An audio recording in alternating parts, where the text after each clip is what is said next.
பாஜகவில் இணைந்தவர்கள் மீதான அமலாக்கத்துறை வழக்கு எதுவும் ரத்தாகவில்லை. காங்கிரஸ், திமுக உள்ளிட்ட எதிர்க்கட்சிகளின் குற்றச்சாட்டிற்கு நியூஸ் 18 நேர்காணலில் பிரதமர் மோடி விளக்கம்.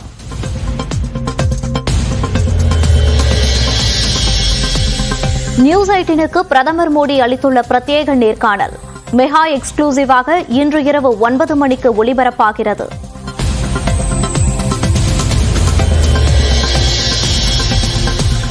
$25,000 கோடி ஊழல் செய்த அஜித் பவார் பாஜகவில் ஆதரவில் விடுவிக்கப்பட்டதாக திமுக அமைப்பு செயலாளர் RS பாரதி குற்றச்சாட்டு. முடித்து வைக்கப்பட்ட வழக்கில் செந்தில் பாலாஜி சிறையில் உள்ளது மோடிக்கு தெரியுமா என்றும் கேள்வி.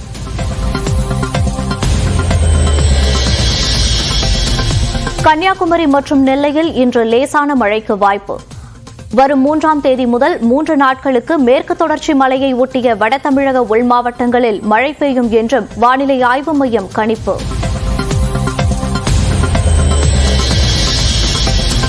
அடுத்த 3 நாட்களுக்கு வட தமிழக உள் மாவட்டங்களின் சமவெளி பகுதிகளில் வெப்பநிலை 3 முதல் 4 டிகிரி செல்சியஸ் அதிகரிக்க வாய்ப்பு. வரும் 2ஆம் தேதி முதல் வெப்ப அலை வீசக்கூடும் என வானிலை ஆய்வு மையம் கணிப்பு.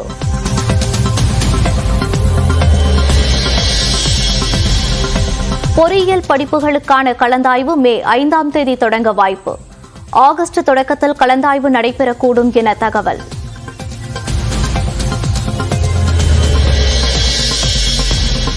ஐந்து நாள் பயணமாக கொடைக்கானல் சென்றார் முதலமைச்சர் மு.க. ஸ்டாலின். குடும்பத்தினருடன் தனி விமானம் மூலம் பயணம். கஞ்சா பொட்டலத்துடன் முதலமைச்சர் மு.க. ஸ்டாலினிடம் மனு கொடுக்க முயன்ற பாஜக நிர்வாகியை தடுத்து நிறுத்திய காவல்துறை. மதுரை விமான நிலையத்தில் பரபரப்பு.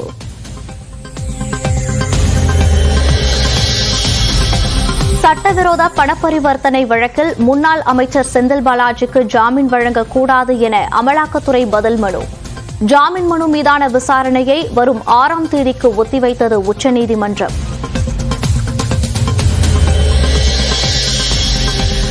ஈரோடு நாடாளுமன்ற தொகுதி வாக்குப்பதிவு இயந்திரங்கள் வைக்கப்பட்டுள்ள மையத்திலும் சிசிடிவி கேமரா பழுது. மாவட்ட ஆட்சியர் ராஜ்கோபால் சுன்கரா நேரில் ஆய்வு. கோவை மக்களவைத் தொகுதியில் வாக்காளர் பட்டியலிலிருந்து நீக்கப்பட்டவர்களை சேர்த்து வாக்களிக்க அனுமதிக்க கோரும் மனு நாளை விசாரிப்பதாக உயர்நீதிமன்றம் தலைமை நீதிபதி அமர்வு அறிவிப்பு.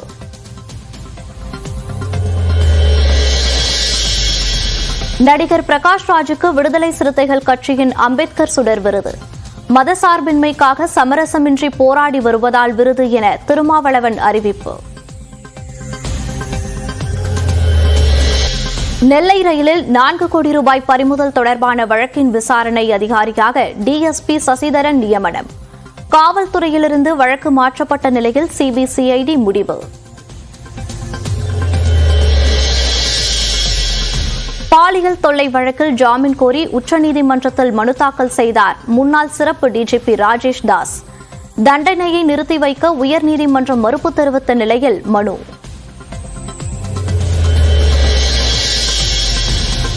மதுரை காமராஜர் பல்கலைக்கழக உறுப்பு கல்லூரியில் முதல்வரை சிலர் பணி செய்ய விடாமல் தடுப்பதாக குற்றச்சாட்டு. பேராசிரியர்கள் உள்ளிருப்பு போராட்டம்.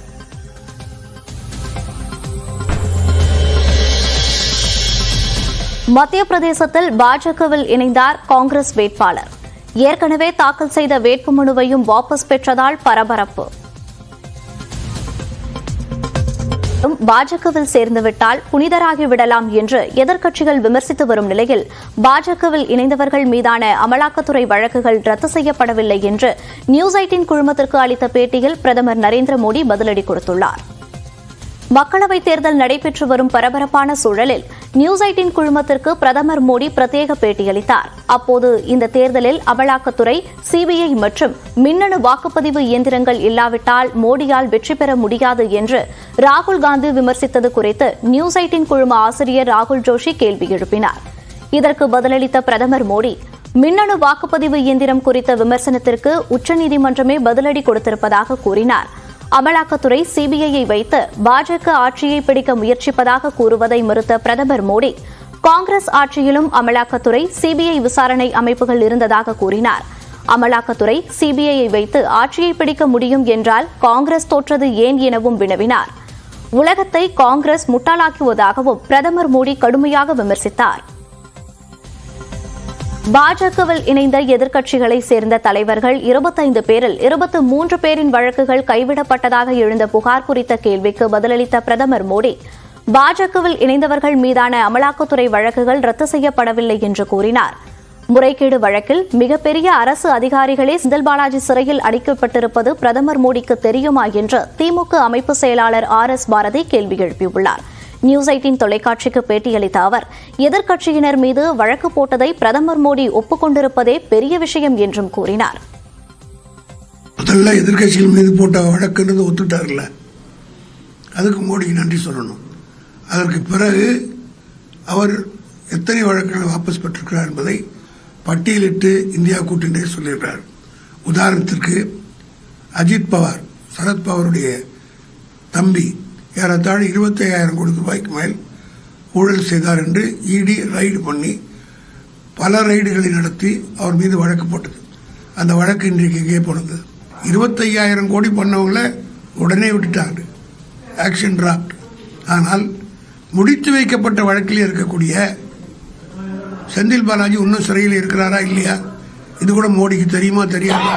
அவர் பேச்சு, நாங்கள் அடுத்து எங்களுடைய இந்தியா கூட்டணி டெல்லியிலே ஆட்சி அமைக்கப் போகிறது, அவருடைய பேச்சின் மூலம் உறுதியாக்கப்பட்டிருக்கிறது. பாஜகவில் இணைந்த எதிர்க்கட்சித் தலைவர்கள் மீதான ஊழல் வழக்குகள் ரத்து செய்யப்படவில்லை என்று உண்மைக்கு புறம்பாக பிரதமர் மோடி பேசி வருவதாக காங்கிரஸ் மாநில தலைவர் செல்வ பெருந்தகை விமர்சித்துள்ளார். அவர் எந்த காலத்துல பிரதமர் நரேந்திர மோடி உண்மையை பேசியிருக்காரு, இப்ப போய் உண்மையை பேசுறது இருக்கு. கொடுத்த வாக்குறுதி எல்லாம் ஜும்லா நீட்டாரு, தமாஷுக்கு சொன்னிட்டாரு. அப்ப இப்ப பேசுறதுலாம் அவர் உண்மையா எடுத்துக்கலாமா? அதை அஜித் பவாருடைய வழக்கு என்ன நிலைமை? கைவிடப்பட்டது. சரி, அது மாதிரி சுவந்த் அதிகாரி சாரதா சிட் ஃபண்ட்ல நேரடியா இன்வால்வ் ஆனவர், மேற்கு வங்கத்தை சார்ந்தவர். பாஜக சேர்ந்த உடனே அவர் புனிதமா ஆயிட்டு கங்கையில குளிச்சுட்டு வந்து வாஷிங் மிஷின்ல கிளீன் ஆயிட்டு வந்துட்டாரு. அவருடைய வழக்குகள் திரும்ப பெற்றன. இது மாதிரி நிறைய ஏராளமா சொல்லலாம். இதுக்கும் பிரதமருக்கு சம்பந்தம் இல்லையா? காலையில ரைட் பண்றாங்க, மாலை இல்ல மறுநாள் பணம் போத எலக்ட்ரோல் பாண்ட் டொனேஷன்ல எப்படி போச்சு, தேர்தல் நன்கொடை பத்திரம், இதெல்லாம் உண்மைக்கு புறம்பா பேசுறாருங்க. இந்த நாட்டை சின்ன பின்னமாக்கணும், இந்த நாட்டை கேள்விக்குறியாக்கணும், பிளவை ஏற்படுத்தணும். இதுதான் பிரதமருடைய வேலை. ஆகையால் அவர் சொல்றதெல்லாம் யாரும் இந்த நாட்டு தேசத்தை மக்கள் ஏற்றுக்கொள்ள மாட்டார்கள். உரிய படிப்பினையை, உரிய பாடத்தை ஜூன் மாதம் 4ஆம் தேதி மக்கள் தீர்ப்பளிப்பார்கள். மிரட்டல் ராஜ்யத்தை மூடிமறைக்கவே பிரதமர் மோடி எதிர்க்கட்சிகள் மீது அபாண்டமாக குற்றச்சாட்டுகளை கூறி வருவதாக மார்க்சிஸ்ட் கம்யூனிஸ்ட் கட்சியின் மாநில செயலாளர் பாலகிருஷ்ணன் விமர்சித்துள்ளார். கார்பரேட்டுகளை மிரட்டுறது, எதிர்கட்சிகளை மிரட்டுறது ஒரு மிரட்டல் ராஜ்யம் தான் நடைபெற்றிருக்கிற உண்மை. அதை மூடி மறைக்க அவரால் என்ன பேட்டி கொடுத்தாலும் அதை ஒத்துக்கிற மனோபாவம் அவருக்கு இல்லை. ஆகவே அது எதிர்கட்சிகள் மீது இல்லாத பொருளாக சொல்லியிருக்காரு. அவ்வளவுதான்.